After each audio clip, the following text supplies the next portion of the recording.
All right, good evening, and thank you everyone for being here. Tonight at our meeting, we would like to open with an invocation, and this evening we have Manny Velasquez from House of Glory. Thank you for coming, Manny.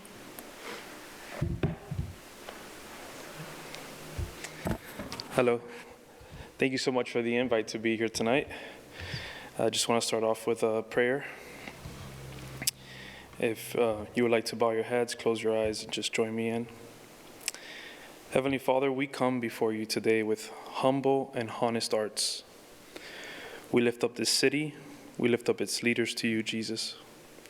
You see all the challenges that we face, all the pressure, all the division, all the uncertainty, and yet we choose to trust you, that you are still in control, that you are still at work, and that you're still able to bring peace and purpose out of everything that's going on in our lives. I pray especially for the members of this council. I pray you grant them wisdom and strategies beyond their understanding, that you would fill their hearts with compassion for every person they serve, and courage to make decisions that honor you, Jesus, and protect this city. I ask, Lord, that you bridge all the gaps between all the backgrounds, the professions, and everybody's perspective. Remind us that we are one community, united under your grace, and called to love and serve one another. Bless the work of this council, Lord. Let their efforts lead to healing, renewal, and hope. Let your justice and mercy flow through every conversation and every policy. I declare that a vision for the next steps will come upon all those who work in this city to bring change, the change that we need.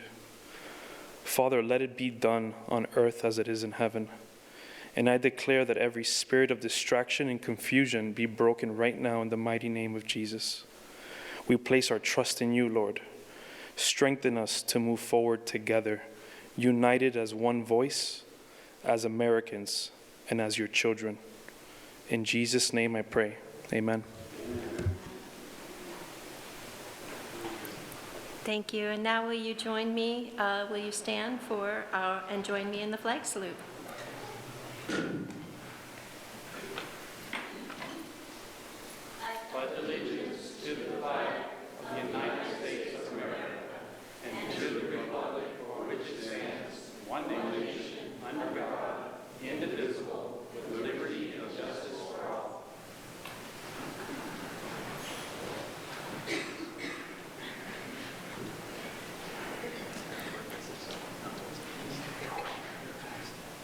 All right, we will now have our roll call. Councillor Crone? Here. Councillor Nicholas? Here. Councillor Benham? Here. And Councillor Riker? Here. Councillor King? Here. Councillor Schlegel? Here. And Councillor Marshall, I'm here. And so we do have a quorum. And I would like to move on to our first item on the agenda, and that is a public hearing on a resolution supplementing the 2025 budget and making appropriations. And we have a presentation from staff. Sorry. They have their slides in front of them. Yeah. Are we okay doing that? They get you have them printed. Yeah, they're printed on there. Is that okay to do it that way, or?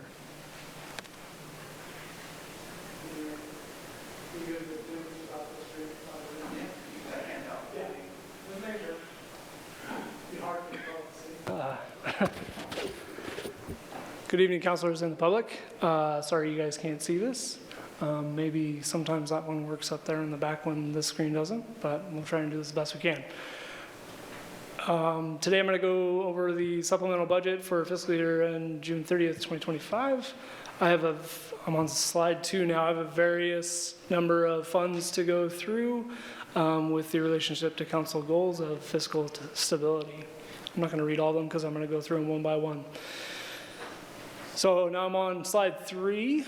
A supplemental budget can be used when something occurs that was not known during the regular budget process. Can be adopted at a regular meeting if the change in a fund is less than 10%. Anything over 10% requires a public notice in the Courier, so we did that on May 28th. And then the resolution must state the need, purpose, and amount, which we did all of those.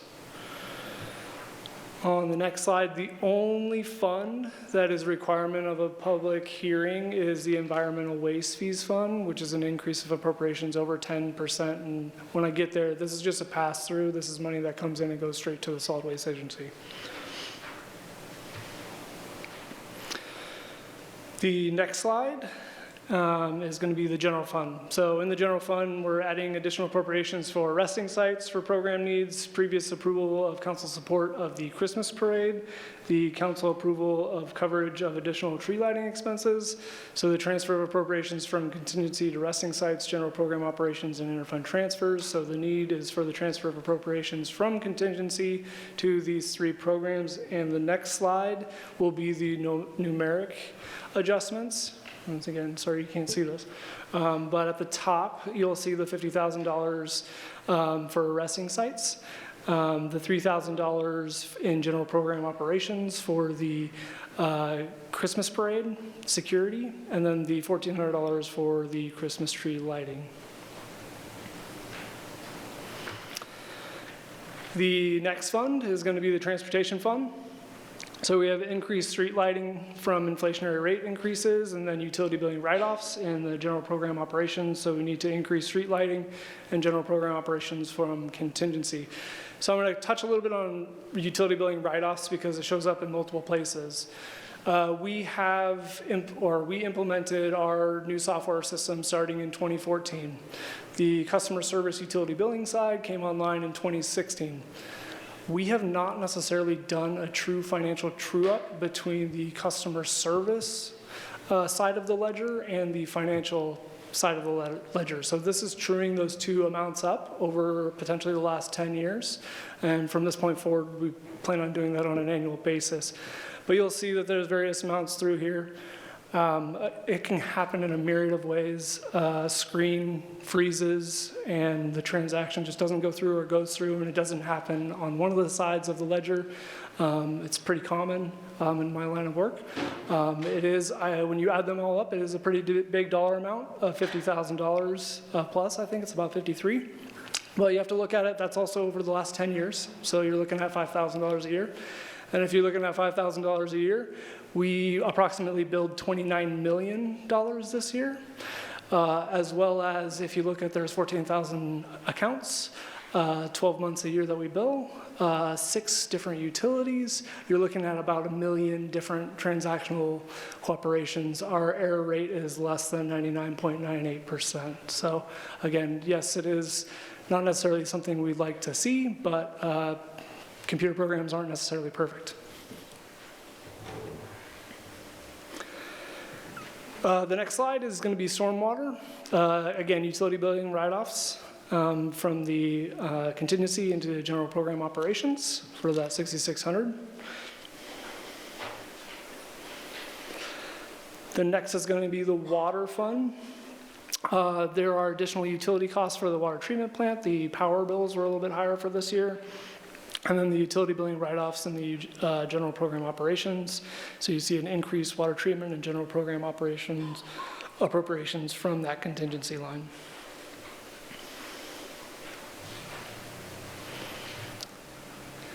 The next slide, and I believe I'm on slide 10 if everybody's following along, is the water projects fund.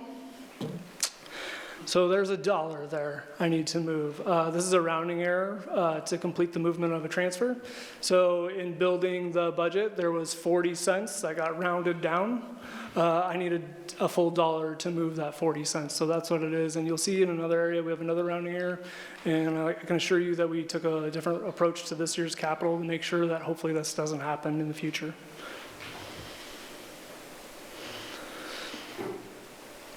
Now I'm on the wastewater fund, slide 11. Again, this one's just utility billing write-offs. And you'll see that some of the funds with the larger amounts, they actually have the lion's share of the billing as well. Most of your water and wastewater funds, we bill about $9 million plus a year, so they are the larger of the utilities. Solid Waste Fund, unanticipated landfill consultant costs that has an offsetting insurance reimbursement from revenues. I don't know if you remember either Wade or Jason getting up here. We used to have a long-term person taking care of the post-closure landfill.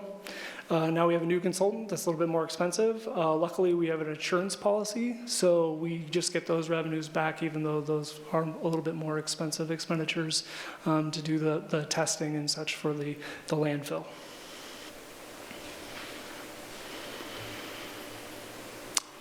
Next, I'm on slide 13, administrative services. So we're looking to increase external legal consultation costs with the city attorney vacancy. We're going to transfer the appropriations from legal or from contingency to legal.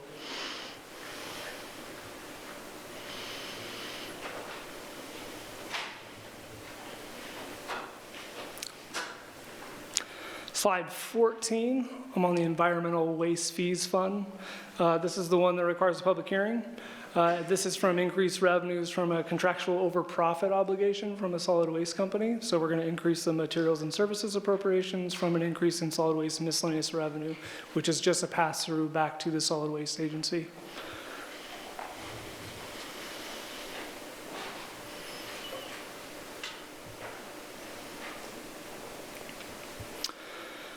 And now I'm on slide 15, the Lands and Building Projects Fund. So we did close LB 6380 GIS Master Plan. It did have a little bit more than we thought by the end of the year. So we're just giving the appropriations to transfer those monies back to the funds in which the Public Works Administrative Fund that houses GIS, where we're moving those to operational funds. And then there's a correction of another rounding error for a special payment back to the ERA. And then obviously we're going to decrease the lands and buildings, capital construction appropriations to increase the transfer and special payment amount. And again, that dollar is for a rounding difference that we didn't necessarily anticipate for, I think, 2 transactions that make up 86 cents.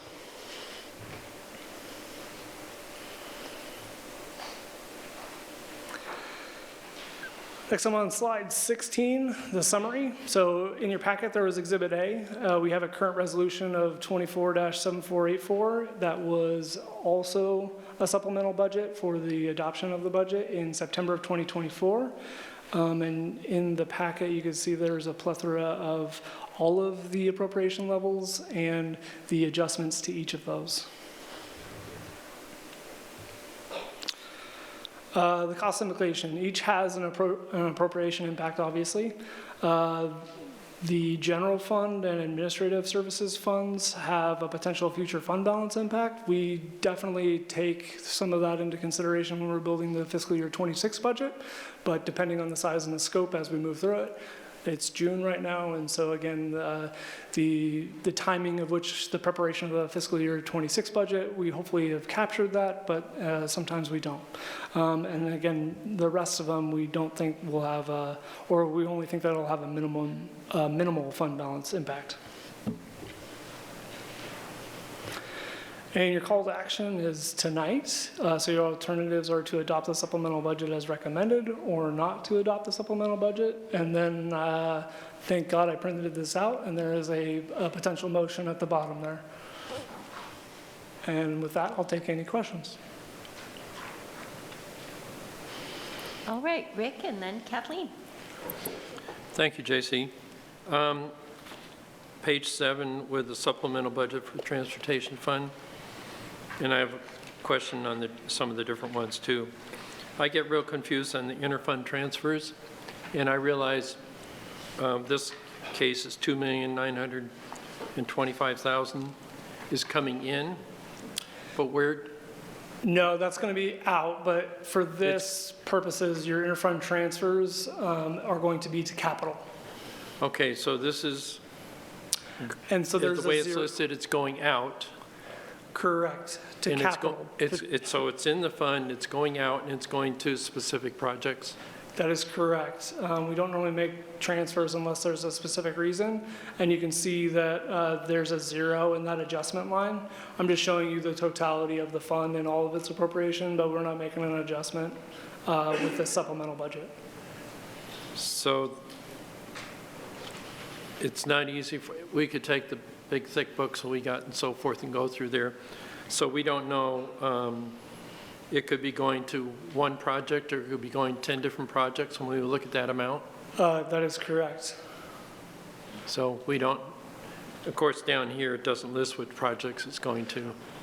I guess I'm wondering why you're interested in the projects they're going to in the event that we're not asking for an adjustment to previously adopted budgetary transfers to those projects, if that makes any sense from my perspective. I'm just trying to understand the process. Again, finances like spreadsheets like this is not my favorite. No, you're fine.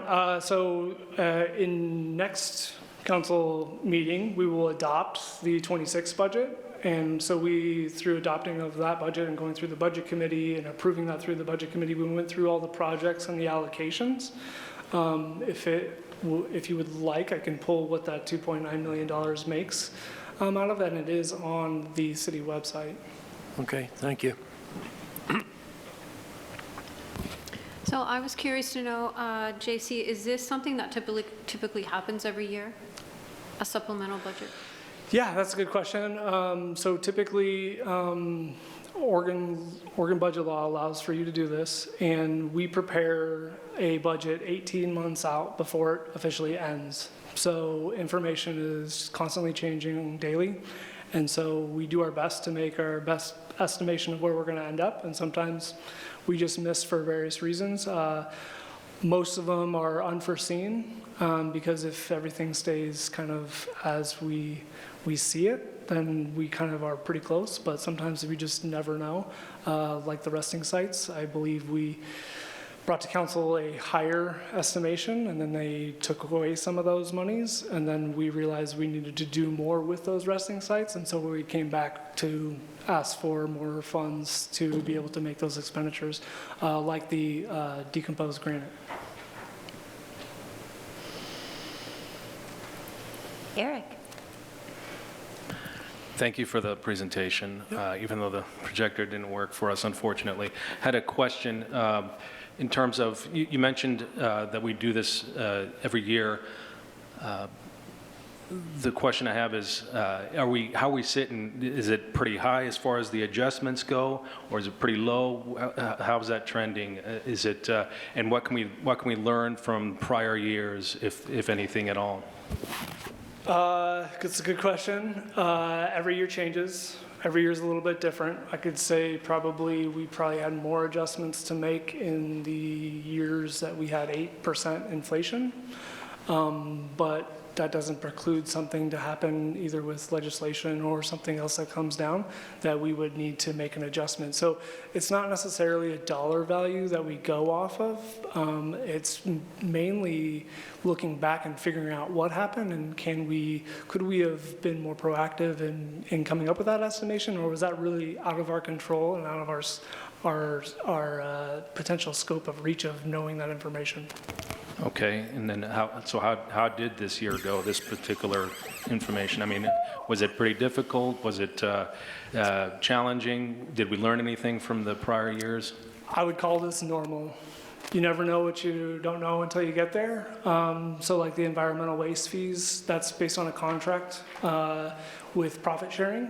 It happened to be that Public Services, I believe, made more money than their contract allowed them to make, and so they issued us a check. And so again, it's we don't expect them to issue us an extra check every year, and so it just happened to happen, and we need to pass those revenues on to the Solid Waste Agency. Thank you so much. All right, Joel? Thanks for a good presentation. In several of these, you have utility bill write-offs in general program operations. I've been working all day, and my mind is kind of frazzled. And I just wondered, what is a utility bill? Give me an example of a utility bill write-off in a general program operation. Yeah, so it's not like we are writing off customer accounts. That is another type of write-off that people use synonymously. This is a write-off financially to where we are marrying two different ledgers. So our financial ledger, like I was saying before, We implemented or started implementing the new software in 2014. The utility billing software was implemented in 2016, and so there is a variance between the two systems in changeover and implementation. And so we are matching and marrying now the financial system to the customer accounts and the ARs, and they are two different ledgers. It can happen through various of ways, transactions. A screen can easily freeze and it makes it into one area like the customer account, but it doesn't make it financially into the back end on the area. They're kind of considered two different modules that are kind of stuck together. So again, it's a computer software glitch, so to speak. I know that's not a great answer, but it's 10 years in the making. If you look at the amounts, $5,000 Yeah, a they're year. very small. It's very small in the grand scheme of billing $29 million. Again, this isn't just writing off customers. These are like system glitches. From this point forward, knowing that we have potentially a zero balance, we can potentially hone in on if there is a potential system issue that we can identify and fix. Okay, thank you. All right, do we have other questions from council? I'd like to now ask if there is anyone from the public who would like to speak on this, in this public hearing, on this topic for the supplemental budget. And I don't see anyone who would like to speak from the public on this particular public hearing, so I will bring it back to council for discussion. Seth? Can I make a motion? I move to approve the resolution to adopt the supplemental budget for fiscal year 2025. We have a motion, and I saw a second from Eric and a second from, from Rick. And any questions or comments from, any additional comments from council? All right, then we will move for a roll call, and we'll start with Eric. How do you vote? Yeah. Yes. And Joe? Yes. And Rick? Yes. And Rob? Yes. Seth? Yes. Indra? Yes. Kathleen? Yes. And I also vote yes, and so it's a unanimous, and it passes. Thank you. Oh, and next on our council agenda, we have a resolution establishing a non-bargaining compensation classification task force, and we have a presentation from our city manager. Okay, Aaron. Good evening, council. I have a brief presentation that just outlines council's direction with regards to creating a task force. It's in your packet on page, I think, 13 through 16. But on the 21st of May, council directed staff to establish a compensation classification task force to include 2 city councilors, 2 budget committee members, 2 members at large with experience in large payrolls, and with McGrath Consulting facilitating the process.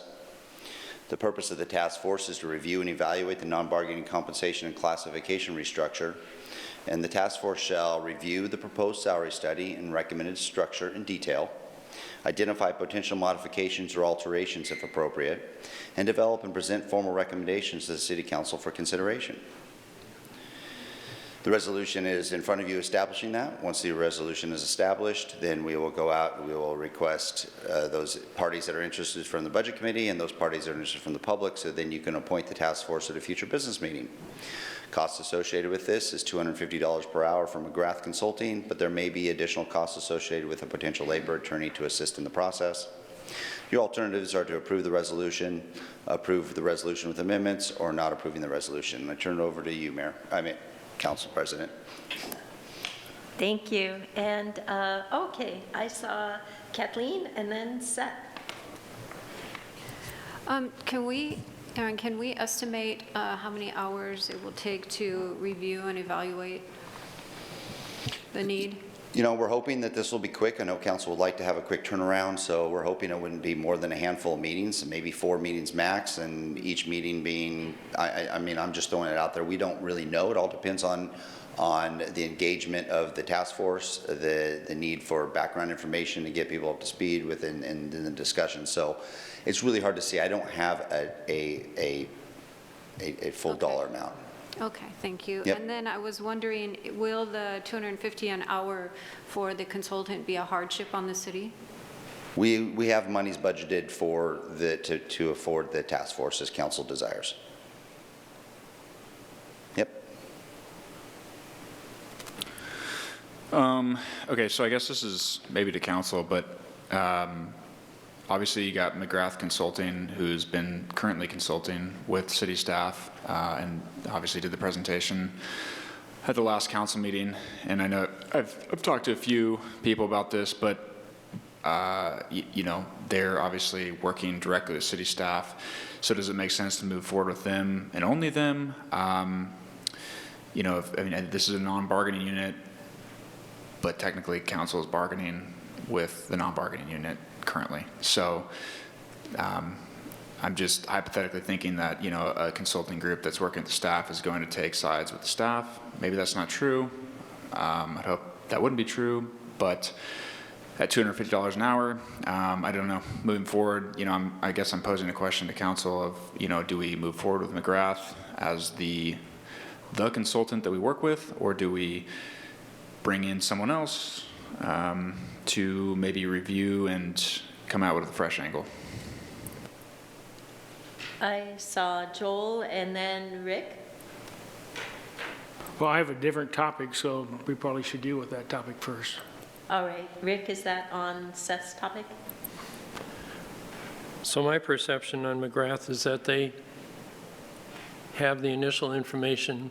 How much information they have, I would like to say they would have 90% of it, and whatever we have left, by whatever means are necessary, we can gather the rest of it.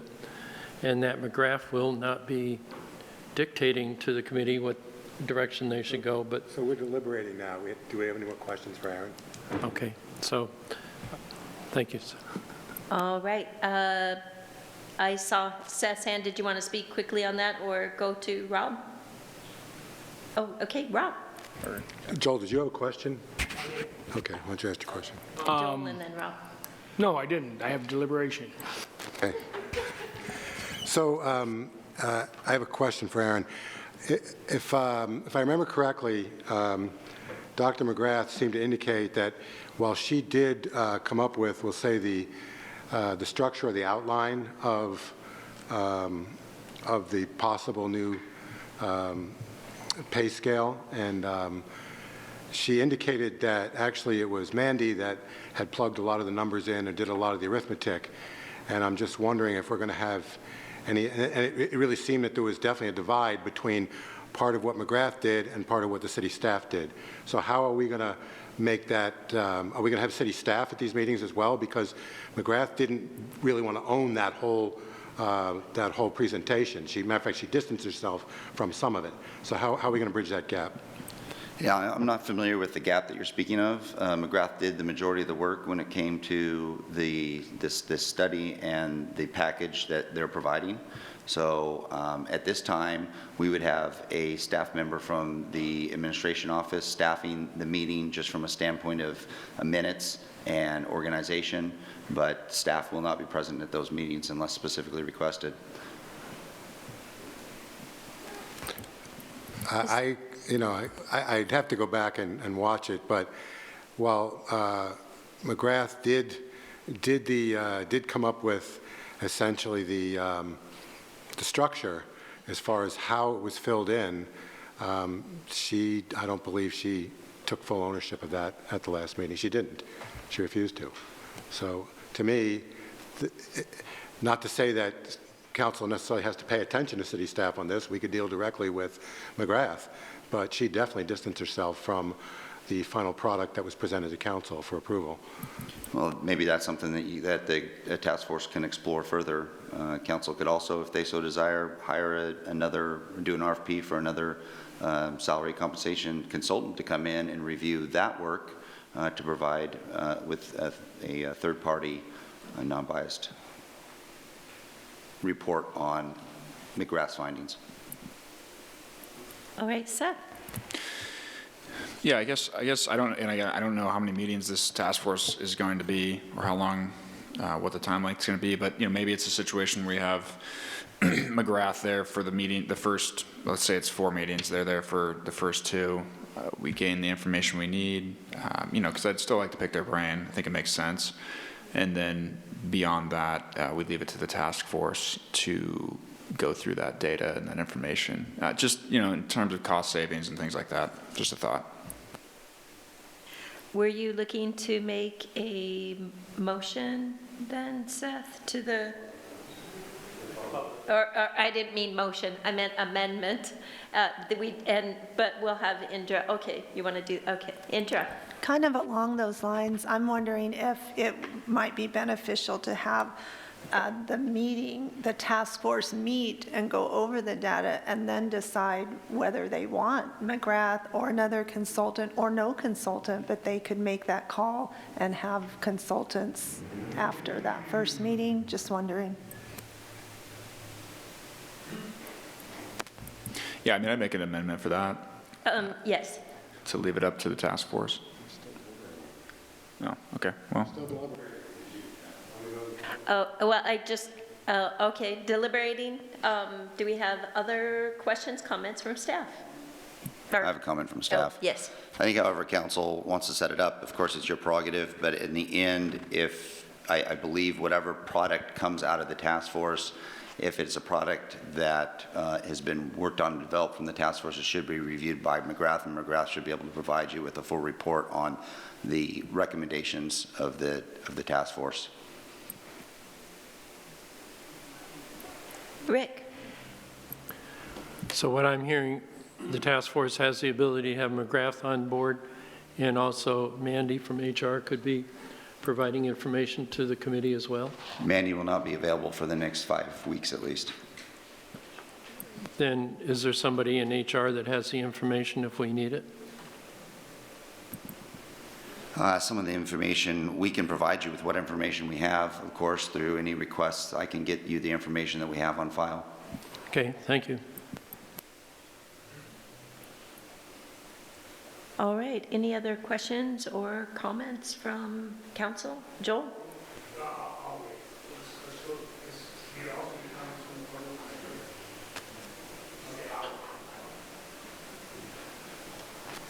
All right, now I would like to ask if there is anyone in the audience who would like to speak on this subject. All right, come on up and remember to state your name and where you're from.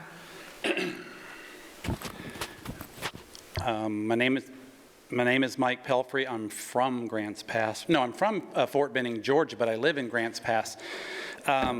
So here's what I'm going to tell you. I do not feel that we need to bring this consultant back in. That's a personal opinion, for the simple reason that we have some very intelligent people in this room, in this city, that have the ability to go back and watch the video, that very long watching paint dry video of the presentation that the McGrath people put on.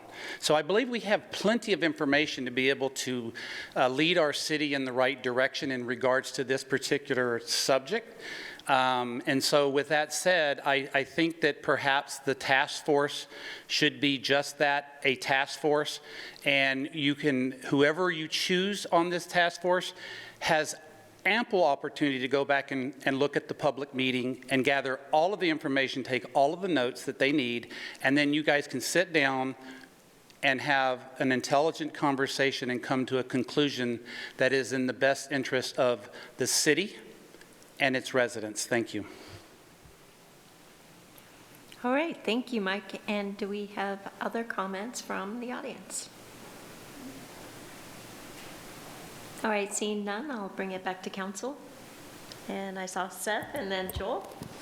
Well, one of the things that I thought was what I'm personally looking for, and it's simple, that some criteria for the committee, if it's not formally given to them, then I will apply it informally when I get the results back.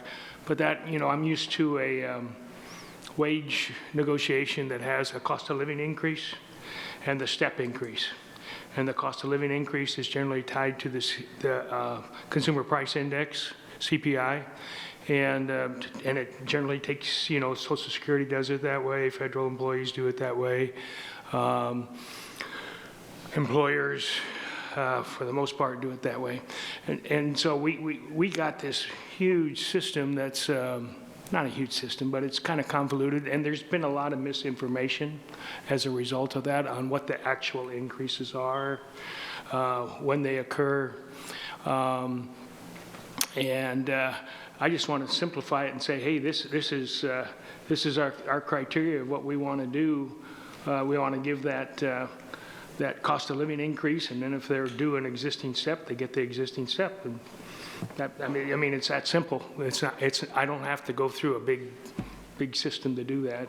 But if people insist, then that would be my standard. I would look at what the results would be versus giving them a CPI increase, and if they were to do a step, they get a step. All right, thank you, Joel. Seth? Thanks, Mike. I do think we're intelligent, and so I would like to amend it in the sense that I think at least the first meeting we have with the task force is with McGrath, just to download all the information. I know, we can go back, but I would like to get access to the documentation so we can at least ask questions and, get any answers we want. And then from there, the task force can decide how they'd like to proceed. All right, Rob? Yeah, to some degree, or maybe completely, I support that idea. I know that council, had a couple of months of back and forth, the ability to ask questions of our HR director, et cetera. The people that we choose on the task force may or may not be familiar with the data at all at this point. They may be starting at point zero, and they may have questions that council didn't think to ask either. I'm hoping that they do, actually. And we're talking about well, as proposed, it was a $1.2 million annual expense. To me, I'm not that worried about paying $250 an hour for the first meeting or two to make sure that all members of the task force have had a chance to ask Dr. McGrath anything that they feel is important. Because quite frankly, I'm really hoping that some members of the task force have questions that go beyond what council has asked so far. So while I wish it wasn't that much money, I think the first meeting or two, and I think that we can decide as the task force after that if we feel that we need to have Dr. McGrath continue to come to every meeting. So it looks like possibly there is an amendment to have McGrath at the first and the second. That might have been possibly a friendly amendment to Seth's amendment to the motion. Would you like to extend the first to the second? Actually, to clarify, I don't want to decide now how many meetings we need Dr. McGrath at, because we don't know who's on the task force, we don't know what's going to come up, we don't know what questions are going to come up specifically, and we don't, we're talking about unknown. So I don't want to limit ourselves right now to that. I would say that we would have, and again, I'm just, maybe I'm commenting on his motion, but I would say that we have Dr. McGrath at least the first meeting, and we, as a task force, decide after that how much more information we feel we need from her. But right. I don't want to limit it to two, because again, we're talking about something that was proposed as $1.2 million. Even if council ended up moving on half that, it's still $600,000 is a lot more than $250 an hour. So I'm not that concerned with spending $250 an hour if we can come up with a really good product. So, based on the motion at hand, I think this discussion is moot at this point. You can do so however you'd like once it's established it has McGrath. There is a potential thing if council wants to have it for 1, 5 meetings, 2 meetings. I don't know if that's necessary to discuss tonight at the dais, but you'll have the direction of McGrath present if you need it. All right, I saw Seth and then Indra. Well, I guess can we leave it to the task force discretion moving forward? Council can do what they'd like. I'm just, instead of coming back to council every time and asking, can we just leave it to Dick? So I guess that would be my amendment.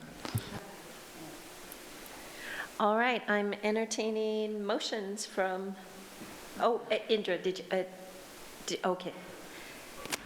I'll make a motion to approve the resolution, I have to read this, sorry, creating a non-bargaining compensation and classification task force with the amendment that the task force has McGrath for the first meeting and then decides thereafter whether to have them or not. And I have a second from Rick. Any other discussion from council? All right, we'll start with Councilor Crone. Yes. Indra? Yes? Seth? Yes. Rob? Yes. Rick? Yes. Joel? Yes. Eric? Yes. And I also vote yes. So it passes unanimously. Oh, and Seth? I don't know if this is the right time, but can we move to appoint counselors to this right now? Are you making that motion? I am. I mean, just, I figure might as well. All right, and do I have a second? And I have a second from Rick. Any discussion from council? Rick? I'd be happy to be on the committee. I've already put together a spreadsheet for 20 of the positions, focusing basically on the ones that are showing a higher potential for increases. Because I've been on paved committees before, I feel I would want to have input from everybody that's on the committee, make sure that everybody's being heard and that we have adequate information, and then to go forward in making a decision. Thank you. And I would agree with that. And Seth? Yeah, I'll make a motion to appoint Rick to the task force. Do we have a second? I see a second from Indra. Any discussion? All right, we'll take a roll call. Eric? Yes. Joel? Yes. Rick? Yes. Rob? Yes. Seth? Yes. Indra? Yes. Kathleen? Yes. And I also vote yes. And I would like to make a motion to appoint Seth to the task force. And I have a second from Rick. Any discussion? All right, and we'll start with Kathleen. Yes. Indra? Yes. Seth? Yes. Seth? Rob? Yes. Rick? Yes. Joel? Yes. Eric? Yes. And I also vote yes. And so does staff have direction on the motion and the task force from Yes. council? Yeah, next steps is we'll reach out to the budget committee. We'll see what members are interested in doing that. We'll bring the slate of individuals to you, similar to what you're going to be doing on the next item on your agenda. You'll be appointing whoever you so desire out of the budget committee members. And then we'll also advertise for the 2 open positions with individuals that have experience with larger payrolls. So I'm not sure why it wouldn't just be advertised. Why would staff reach out to the budget committee? Well, it was requested that 2 budget committee members also serve on the. I understand. I just don't understand why staff would then reach out. Why wouldn't it just be advertised that way, that we're looking for 2 budget committee members? Well, we would send an email to the budget committee members, make sure that we contact all of them and see who's interested. Okay. Thank you. All right, and next up on our agenda, we have an appointment for 2 members to the Public Art Committee. You have a pink sheet before you. I think how we have done this before is there are 2 openings, so if you would like to circle 2 of the 2 of your choices and pass them this way.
All right, well, we have a four-way tie. So I am entertaining motions for people to appoint, to make motions to appoint particular people to the Public Art Committee. Seth? Yeah, I make a motion to appoint Eva Shaw to the Public Arts Committee. Do I have a second? I have a second from Rick, and we'll take a roll call vote. And Eric? Do we have discussion? Oh, any discussion? Sorry about that. Indra? Yes, I guess I'm just going to discuss the four together, but when looking at those, one was very new, a year in the city, and one was 3, and Eva was one of those. I'm not sure 1 or 3, but I just feel like I wanted to go with somebody or 2 that were more vested in the community, that have been around our community. One is a lot longer, 37 years, and one was 10, and so that's kind of what I based mine on, and not just, and they all looked good, and I appreciate them all applying, and I get that we mostly choose who the committee themselves put forth.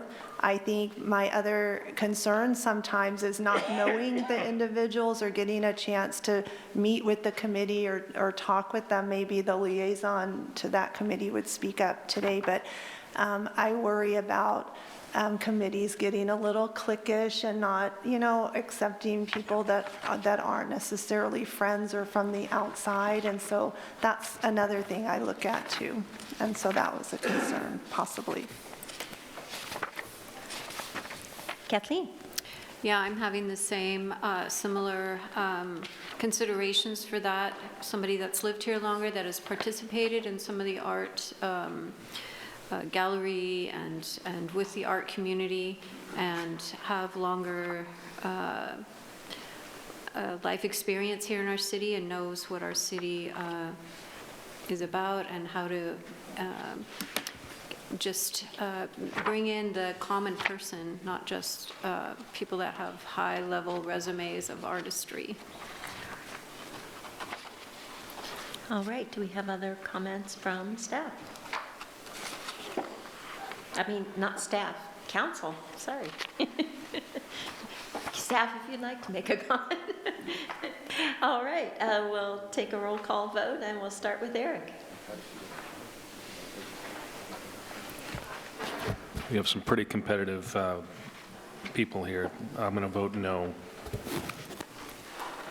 Joel? I'll vote yes. Rick? Yes. Rob? Yes. Seth? Yes. Indra? No. Kathleen? No. And I will go with the arguments that I heard on the dais, and I will also vote no. And so that is a tie. And so... I'd recommend from a parliamentary procedure standpoint, with the tie, it does not pass. So go ahead and move on to the other candidates one by one and see which candidates, and if you have others that pass. All right, I am entertaining motions for appointees. Indra? Yes, I make a motion for Cynthia Hernandez. Do I have a second? Kathleen? Comments from council or discussion? Indra? I just want to point out that this individual has lots of experience and has been in our community a long, long time, and a variety of experience. She was also a registered nurse that teaches art classes, so I just think it brings a whole new perspective into the committee that I think would be nice. All right, other comments or discussion items? All right, we'll take a roll call, and we'll start with Kathleen, and we'll just go ahead and go down the line. Yes. Yes. Yes. Yes. Yes. Yes? Yes. And I also vote yes. All right, well, there we have the unanimous appointee, Cynthia Hernandez, to the Public Art Committee, and I am entertaining another motion. Seth? Can we motion for the person that we ended up on a tie, or does that have to? Well, we How does that could, work? but if there are any other, You should move forward with the other two and see if one of the other two. Okay. Yeah, no, I'm just- nominated okay, pass. Kathleen? I make a motion to nominate Pamela Purcell to this committee. Do I have a second? Eric, in discussion from council?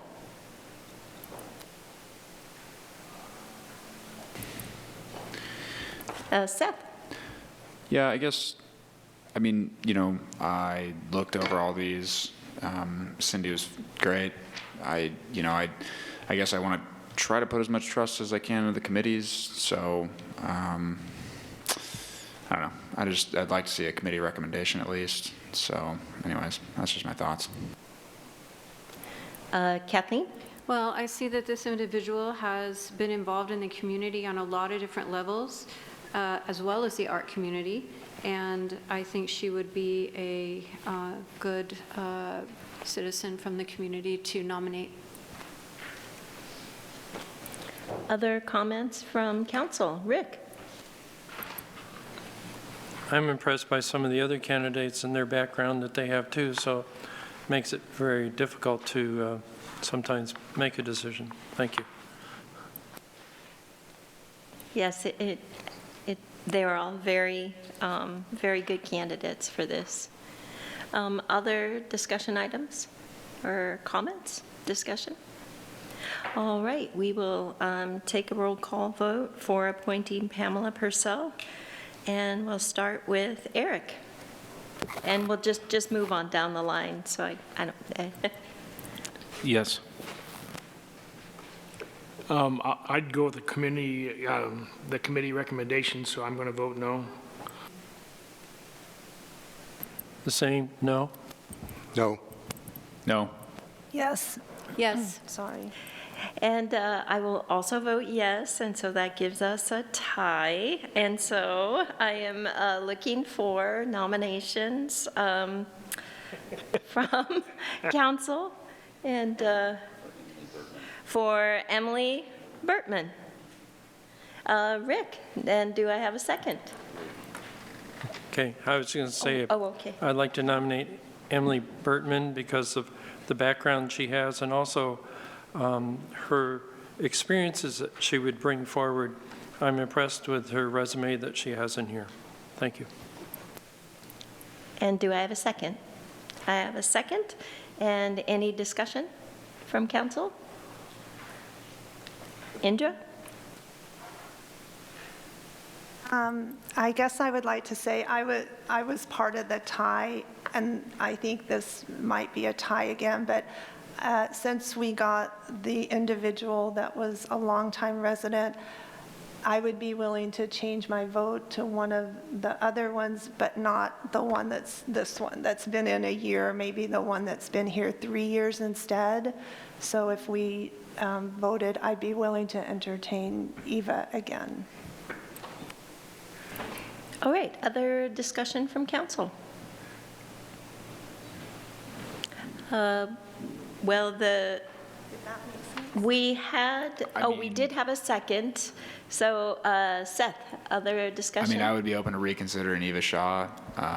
She's involved in the Hive Art Hub, which is also an established art gallery. Just a thought. Okay, but we do have a motion, I believe. Did we have a second? We did have a second, so we'll take a roll call vote on Emily Bertman. And just go on down the line, starting with Kathleen. No. Sorry, who are we on now? We are voting for Emily right now on the appointment of No. Emily Bertman. Yes. Yes. Yes? No. And no, and so that was What, That's 4 to 3 no, so now okay. you would go back to potentially your next one that you started with, which would be Ava Shaw. a motion All for right. Ava Shaw. do I have a new motion to appoint Ava Shaw? Yeah, Seth? I'll And do I have a appoint Eva second? Shaw to the Public Art Committee.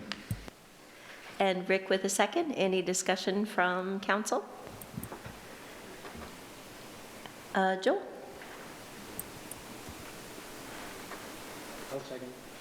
Oh, okay, thank you. We'll take a roll call vote, and we'll just start with Eric, and you can just go down the line. Ava Shaw. Yes. No. Yes. Yes. Yes. Yes. No. And I will vote yes, and that is, so we do have 2 new members for the Committee on Public Art, Cindy Hernandez and Ava Shaw. So if you are watching, congratulations. And we will move on to public comment. And, all right. Oh.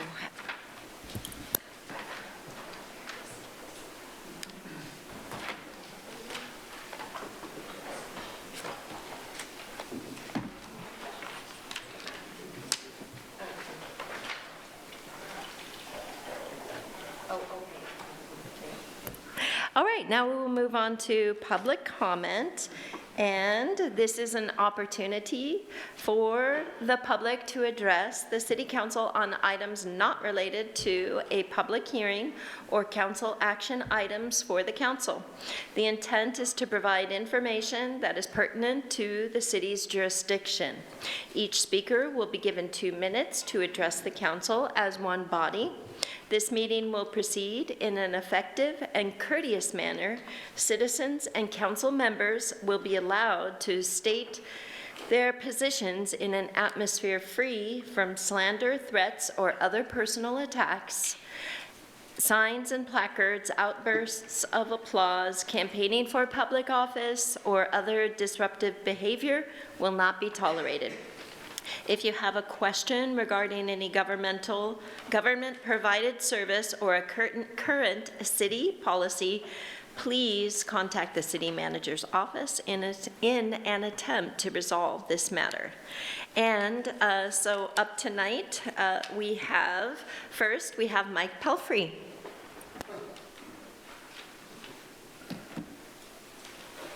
Excuse me.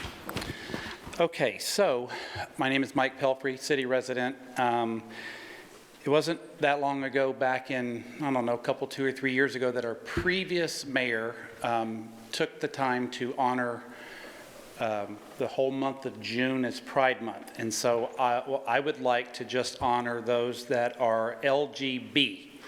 Anything after that is mental illness. And I would like to just also say to them that I hope they have a wonderful day. No one deserves a month. So with that said, I'm going to task over into something different, but that has been on my mind because it seems like a lot of businesses, our government has gotten away from that craziness of what we dealt with under the last dysfunctional administration. So with that said, I would like to ask the council, we need some more clarification on the whole HB 3115. And what I mean by clarification is, it's interesting how other cities in our own state that are dealing with this bill are able to somehow manage, and some of them actually met this task, several years ago, where we are way behind the 8 ball, as we know.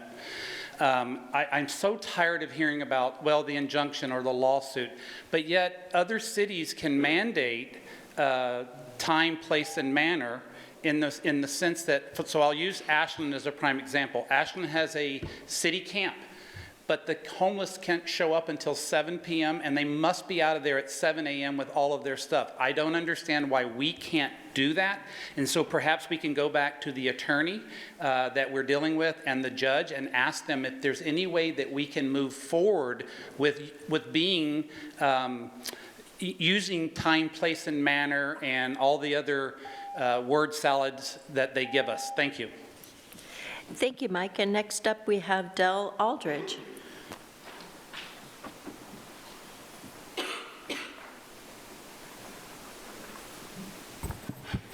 Del Aldridge, Grants Pass resident.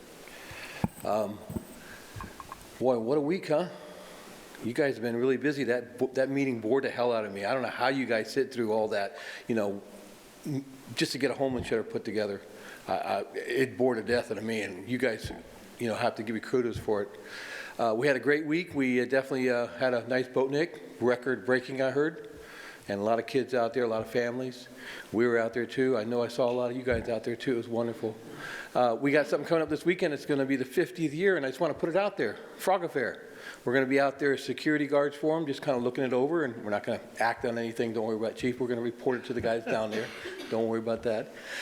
We had a cleanup today, our first of 7 parks.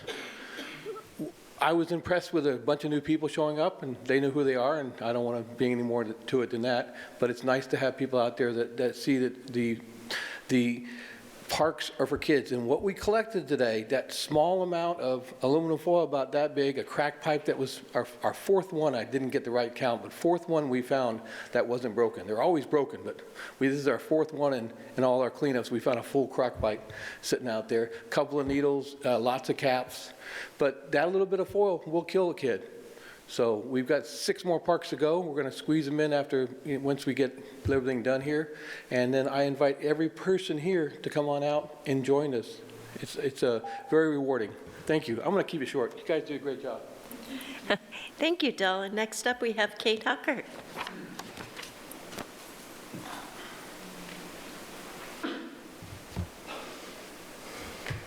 Good evening. I'm Kate Huckert. I'm pretty sure you're getting used to seeing me. I live right across the street from the camp, which is a result of some terrible decisions you made starting in January. You made those decisions to close those camps, defund Mint, and throw people out of the parks, and you had nothing in place for them to go. So now you're surprised, and now you're blaming it on the state. And that's offensive to me because instead of handling this in a mature fashion, you have a stopgap measure that's supposed to be temporary, and you are not managing it. Unmanaged is unacceptable.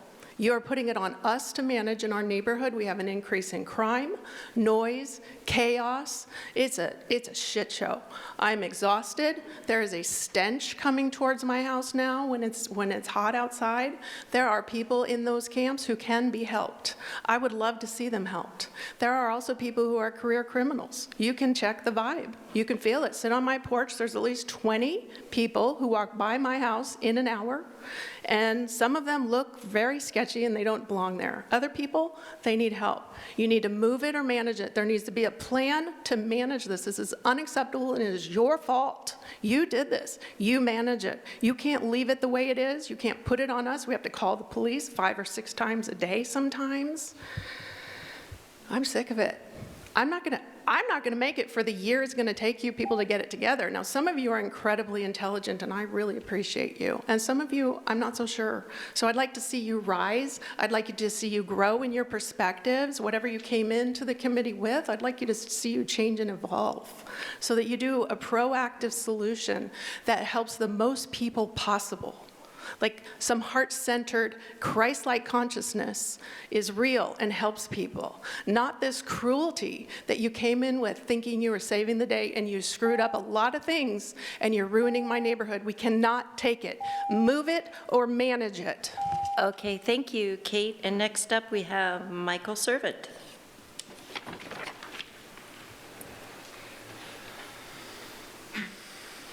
I'm Mike Servant. I live with her across from this tragedy. I hope you all had a really nice Memorial Day. We tried to sit on our porch Memorial Day and had to call the police 6 times for a public disturbance or outbursts. So I hope you enjoyed your barbecue or whatever you guys got to do. But that's our new life. We live next to what should, in any other circumstances, be labeled and treated as a nuisance property. It's a chronic nuisance property by your own municipal codes. You only need to have 3 violations in 90 days to be declared a nuisance property. This gets half a dozen a day. So it should be a nuisance property. I've asked a number of you why it's not considered that and why the city is immune from their own municipal codes. Any other property owner would be served papers, and if they didn't remediate the problem, it could be shuttered for 9 months. But because the city owns this lot, no one's going to serve them papers, and you're immune from your own codes. So that's a very dangerous precedent in my mind. I've not gotten a satisfactory answer as to why that's not going to be enforced.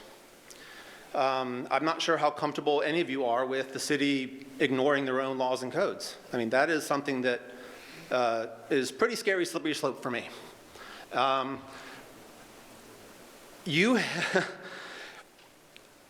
So it either needs to be declared a nuisance property, and then those complaints need to be fixed, or it needs to be managed in a way that it's not a nuisance property. You can't have it both ways. You can't immunize yourself from your own codes and leave this shit show in front of our house, okay? So it needs to be managed in some way. You have requirement in your grant proposal that is a managed site. Why isn't this one managed? Why was it put here unmanaged? We were told a couple months. Now we're looking at February, March minimum. It's going to be almost a year in our front yard unmanaged. It needs to be moved to a more secure location or managed in some way. You need to increase the city budget for this because it's going to require a lot more. And your calculations going forward on how much this grant should be based on 371 is not accurate because it needs to be managed. It's cost a whole lot more. All right, thank you, Michael. And next up, we have Kat Hamilton.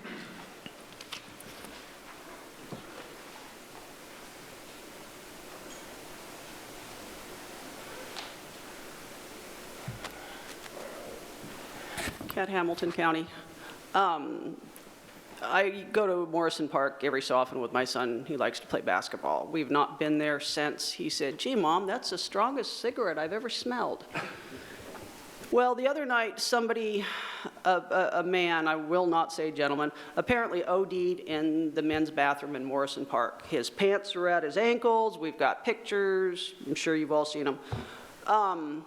There were apparently 4 softball teams, baseball teams on the field. Now, if one of those young men had gone into that bathroom and went and told Dad, I don't think the cops would have been involved. This man supposedly was a sex offender. Now, you can't card them at the parks because that's not fair to them. If this person had 911 called on him, was Narcaned or whatever he was done, because then he gets up, he's okay, he's got his pants back up where they're supposed to be, and he goes over to Baker Park. If that person was a sex offender, why can't he get busted for ODing in the bathroom? I don't get this. If you can't card him in the parks, he's doing drugs in the park, he OD'd, he's supposedly a sex offender. I can't confirm or deny, I don't know if Chief can, but I'm sure it's not the first time. I'm sure it's not the second time. I don't know where the line can get drawn to protect our kids. This is unacceptable. As a parent, I don't get this. I know it's chaos right now, I know you guys are trying, but this person was put in the hands of medical, law enforcement, whatever. I think he should have been checked, and something should have been done. Thank you. Thank you. And next up, we have Patrick Rooney.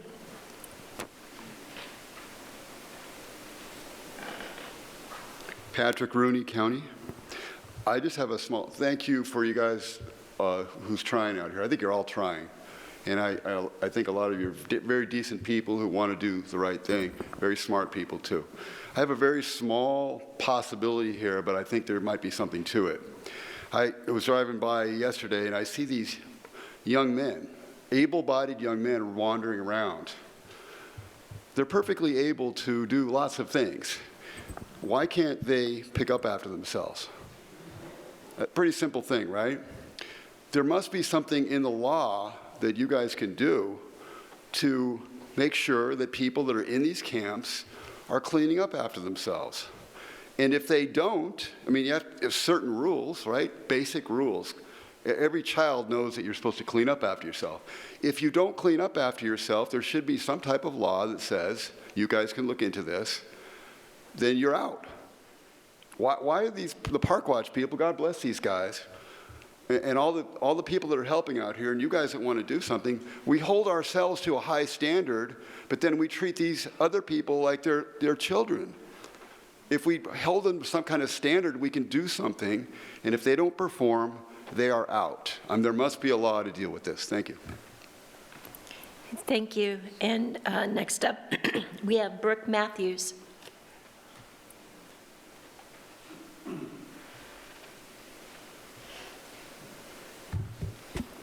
Good evening, council members. My name is Brooke Matthews. I'm the program manager for the Balance of State Continuum of Care.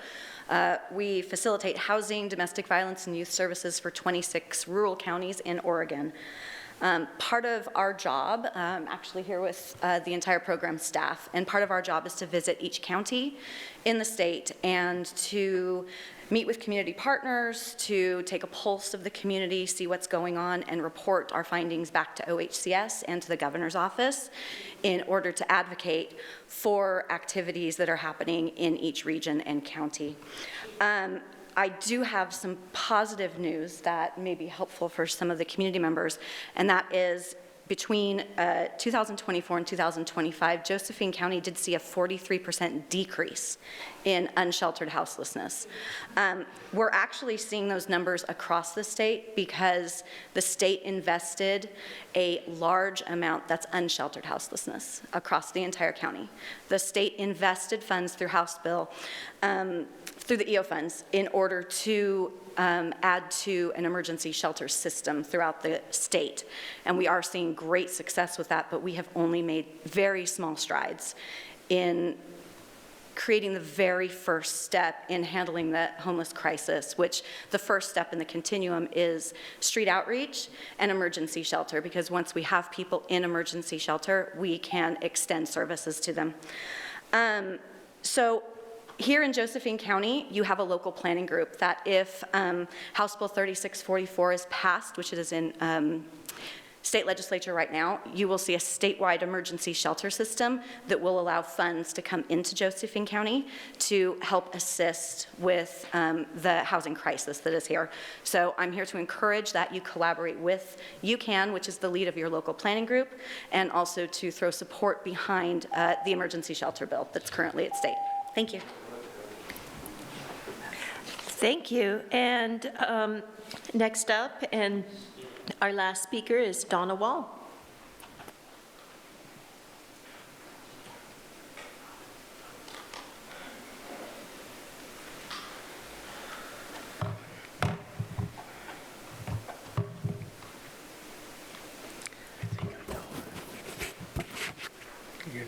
Good evening, City Council. My name is Donna Wall. I'm the Director of Dove Ministries. For a number of years, Dove Ministries has been actively engaged in supporting the homeless community here in Grants Pass, witnessing firsthand the challenges faced by the unhoused. I agree these camps are unacceptable. We all see the growing number of unmanaged campsites throughout the city. These unmanaged encampments present significant concerns for public health, safety, and the overall well-being of both the citizens and those experiencing homelessness.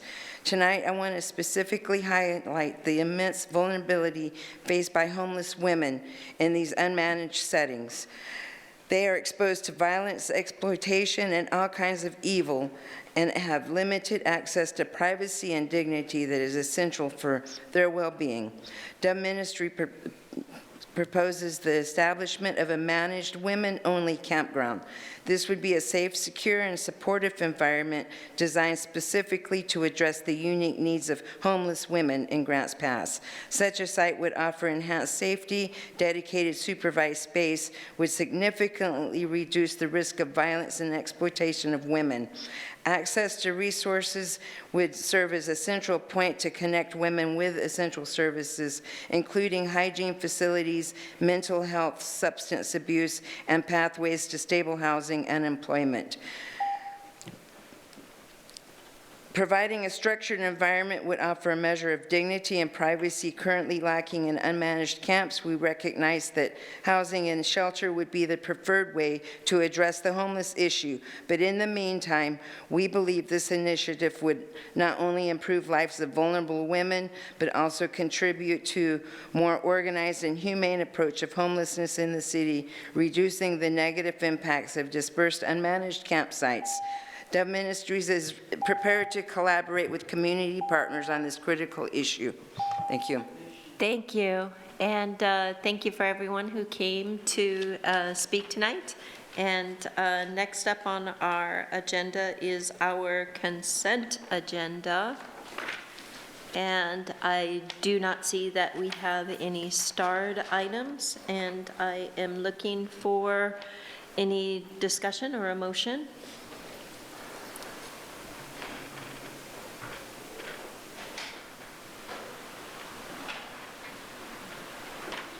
I make a motion to approve the consent agenda. Do I have a second? Okay, I have a second. And we'll take a roll call. Kathleen? Yes. Indra? Yes. Seth? Yes. Rick? Yes. Joel? Yes. Eric? Yes. And I also vote yes. And so the consent agenda passes. And now we will move on to matters for mayor, council, and staff. So there are no matters for mayor tonight, and any matters from council. I saw Seth, and then Indra, then Kathleen. Yeah, I just wanted to, speak on the current unhoused homeless situation, however you prefer to say it. I met with some people in this room earlier this week, and I really appreciate that. And being able to kind of discuss their viewpoints. I like the term Christ-like conscience, and that really resonated with me, and I think that's true across the board. That's the way I look at it in all the decisions that we make, and that's how I make my decisions. And so I think all the chatter that's out there about what council's doing, there's a lot of it right from either side. We're trying to do what's best. Nobody's going to agree with it across the board. We have a forum Monday night, which I think will be good, next Monday night. So please attend that. Kind of get a little bit better idea of what we're trying to do. I meet with people all the time. I mean, this is basically all I talk about all day, every day, with anyone I meet. Doesn't matter if I go to my barber. It's the topic of the day. And so, there's people that want to, bus people out of town, which is, yeah, sure, that's I guess that's an option. I don't think it's a Christ-like option, in my opinion. And, on the flip side, there's also an extreme to it. So I come at it, from a realist perspective, and there's people that need help. And so I would like to say, as counselors, we're trying to do that the best that we can. And Indra. I'm going to address a few of the things I heard tonight, and then I have something else. But I agree. I mean, I commiserate. I'm in that neighborhood too. I'm not right across, but we are ignoring laws and codes and all over the place. I don't understand it either. But some we aren't ignoring, because I will just say that I got a few days ago a notice that the grass in my yard was too high. So some codes we are enforcing and others we aren't. I was angry about that, because you look out and see what's going on, and then you think, wow, this seems very minor compared to that. So I don't know how that happens. I agree we should know absolutely who is living in these sites, and I don't, we need to find a way to be able to know who is in there. Plus, we have over 40 nonprofits dealing with the homeless, and I'm sure they're doing good work and all that they can, but I just don't understand how they're not taking those good people that are in there that want help, why they're still in there after all this time and why they haven't already received help. I really don't understand that. For the woman who was with the state, or I mean, I don't know if you live here, but we have not seen a 40% decrease in homelessness. And if you lived here for the last 5 years, you would see our whole town destroyed by what the state is doing to us. I'm not blaming you, you're the messenger, but it's horrific. And hang around here, and these, I don't know if this is what you call an emergency site. It is not working. It's not working. It's bringing drugs and criminals into our town, and we're just waiting. Tragedies have already happened, but we're just waiting for an innocent person, honestly, to be killed. And then what? So it's unsafe for the people who are in there. Our small town does not have the resources or the money. Counselor, I'd like us to try to sorry. take a look at actually what we're saying with regards to our Yes. resting sites and the situation that we have at hand. I'm just addressing what she said to us, and I don't mean to be, I'm a little passionate about it, so I don't mean to be mean or divisive in that way, but it's so close to our hearts about what's going on here. So I'll move on. I do want to, lastly, I would like council to consider putting on the agenda for our next meeting. I would like to propose that we have a nomination for a vice president to the council. I think it would really improve the stability of what we're doing and the communication between counselors and city staff.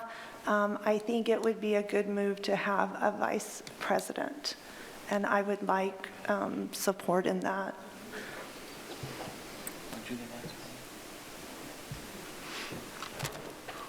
Joel? Yeah, so Was it on this issue? If not, we'll move to Kathleen and then to Joel, because Kathleen was first. But I just sensed that maybe you wanted to talk on that particular issue. If you don't, could we move to Kathleen and then back to Joel? okay. Okay. Well, I'll talk on that particular issue. Oh, okay.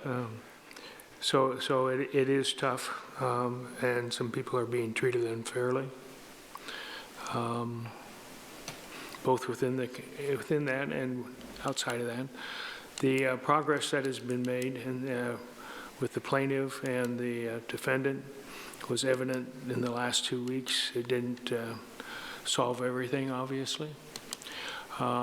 We've been working on the grant that the lady that was appropriately concerned with women, not only inside the camp, but I hope she's also concerned with women outside the camp, because our chief has said there's been some issues within the community. There's opportunities to participate with other nonprofits and have that money be a facility that will be a managed campground that will make even more progress, hopefully, and treat people appropriately as Christ would have us treat them. And also, Christ had two things. One was love, and the other one was truth, and also tell the truth.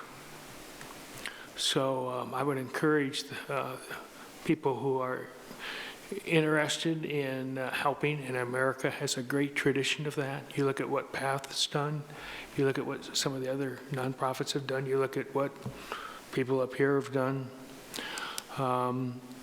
and to do it in truth, not just love. Because if you just do it with love and not truth, it becomes unbalanced and hurts people. So we're on our journey. We've made some improvements. We're going to make more, and it's going to serve people even better and hopefully protect those that all of us, and we're not there yet, including my house as well. So, thank you for coming and expressing your opinion. I wish I could solve this tomorrow, but that's not going to happen, but it takes some time, and then we're making progress. And you can shake your head, and I understand that fully. I can share with you afterwards, and that'd be great.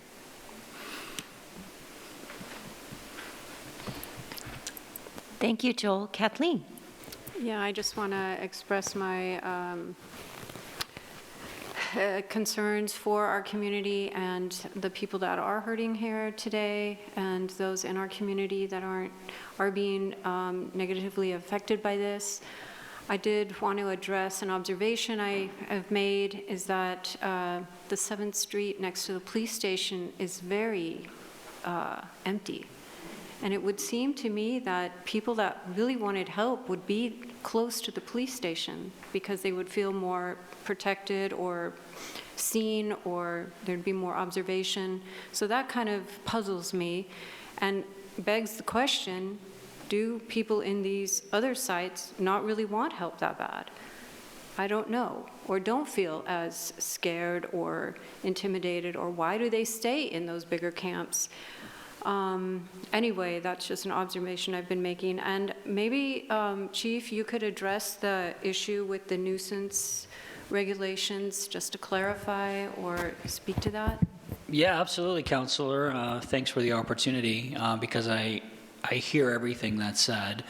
And I'm going to start off by saying there's so much going on, there's an assumption that we're not doing our job. And I'm here to tell you that I would be remiss if I didn't share the amazing work the men and women of the police department do every single day, with every single nuisance to major felonies. We are overwhelmed, and we're so overwhelmed, we arrest people for something as simple as littering because of their footprint. So, sir, we do that all the time. And there are rules on the book that allow us to trespass that individual from the park, the resting site, whatever the case may be. It happens all the time. But there are so many people behaving poorly that you don't see that. So when I hear these comments that possibly the police department aren't doing enforcement, writing tickets, arresting people, that's not true. We arrest about 50 people per week. So just look at the Daily Courier, look at the stats that go out with the city managers weekly. Our folks are overwhelmed with what's going on here. And then we're asked to work robberies, homicides, aggravated assaults, and all the rest of it. I was recently looking in preparation for the June 30th workshop on levels of service. So I was just taking a look at what's going on in our community. So if you just consider Part 1 crimes being the most serious crimes, murder, rape, aggravated assault, burglary, arson, things like that, it's pretty high. It ranges between 2,700 to 3,000 per year. We only have allotted 57 cops in Grants Pass, and when you break it down to the amount of people that work between patrol, detectives, administration, running an organization with a $26.5 million budget, it's really busy. And I am so incredibly proud of the amount of work that they're doing. I am on our guys regularly encouraging and being their cheerleader to get out there and work. And they're doing it. And I'm worried that they're going to go elsewhere because the amount of work here is overwhelming.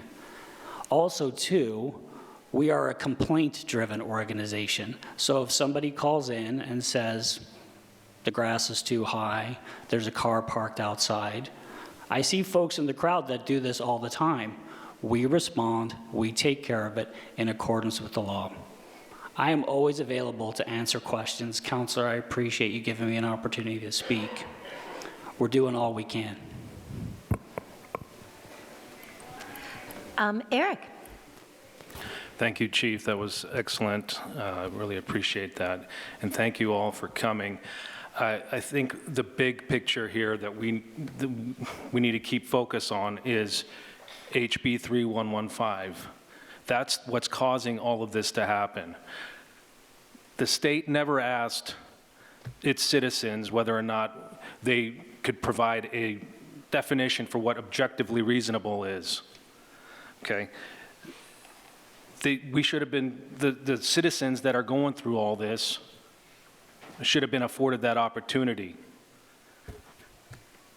HB 3115 is ruining this city. We're seeing it. HB 3115 is forcing low barrier shelters on us and resting sites. HB 3115 is causing crime rates to rise. We all know that. We're seeing it. We're seeing pregnancies. We're seeing all kinds of rapes and violence. It's crazy. But why is that happening? HB 3115. This is something that was established prior to the Supreme Court case that Grants Pass won, in anticipation of us winning that court case.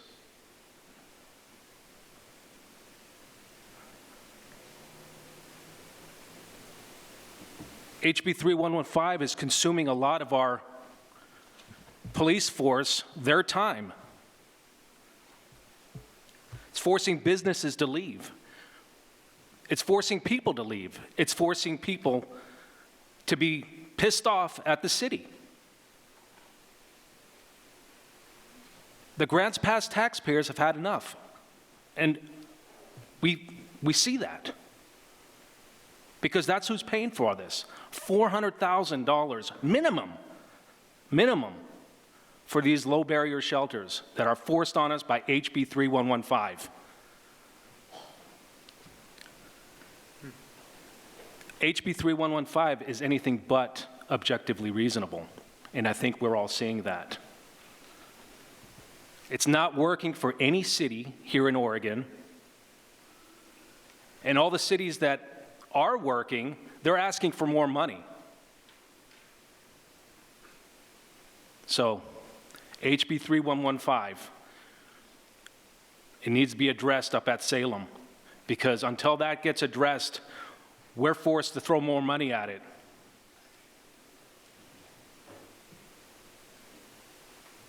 Thank you all for coming. That's all I have.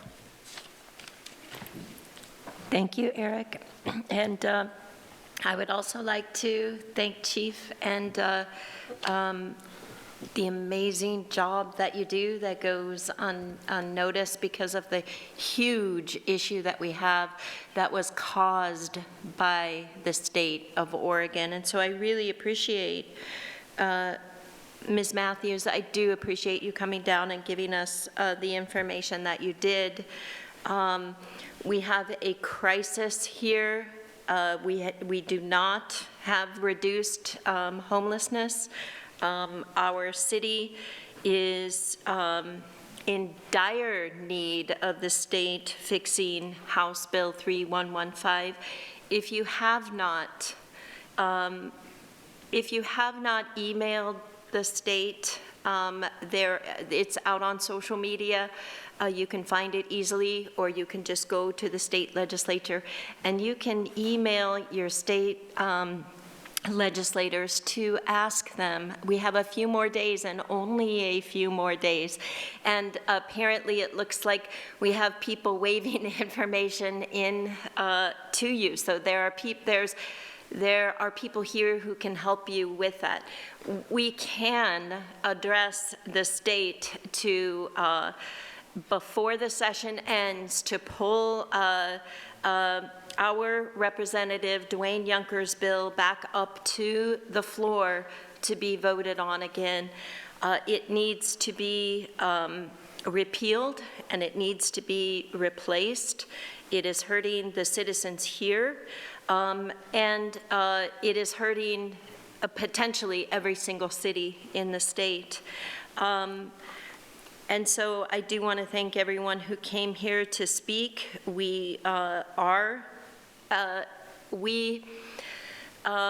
at our workshop. Some of you may have, some of you said that you don't know how, it was a very long workshop. And we are working through what very diligently, we are working through the solutions, and we want to make sure that our city is a safe place for everyone, and we are committed to continue to do that. So please do, though, help us by contacting the state. We really do need that assistance. Not us, I mean, our city really needs to, everyone, have your voice heard at the state legislature. And thank you once again, Chief, for all that you do for the city. I know that you are overtaxed with the situation that we are in. And, I have Joel, thank you. I'll try to be short, because it's more important that we listen to you than you listen to us. But I just wanted to let you know, so these are really no-barrier shelters. The grant we're putting together is a low-barrier shelter where there's rules like no weapons. You can get evicted if you don't follow the rules, things like that. The behavior associated with camps that are supervised like that would be by the grant. The behavior is going to be different than what you see here. As we go into that, people, this is all they've known. And I understand what you're saying, sir, and I understand that, and we need to talk about that. But there is a difference. There is a difference. If you look at down at Rogue Retreat and you go visit them, or you go into a Marine boot camp, I mean, that's an extreme difference. Yeah. So anyway, I said I wasn't going to talk too long. The other thing was, everybody has a neighbor. And so I've taken that upon myself, that we sponsor one family, and we go to court with them. We bought a washer and dryer for them, which I don't want to tell you, but I just did, because they didn't have any. And they got jobs now, they're working. They got a home, and their kids still are, they haven't gotten their kids back. Everybody has a neighbor. Everybody has a neighbor. And you know how many people have neighbors in this town? A lot. And you only have to have action with one neighbor. And it can revolutionize the world. And it has in the past. So anyway, just something to think about. Thank you, Joel. I saw Indra and then Kathleen. I just want to bring up the nomination for vice president again. It seemed to be dropped, but if I could get supportive to counselors to make sure that that's put on the agenda for next meeting.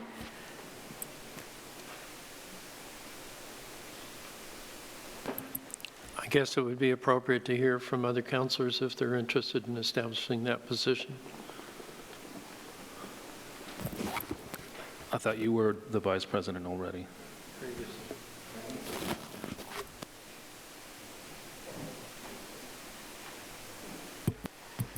Yeah, I mean, I guess, I'll be in support of it. However we can improve communication. That's what I want to do. I wasn't even aware that a vice president on the council was even a thing, so I'm kind of caught off guard.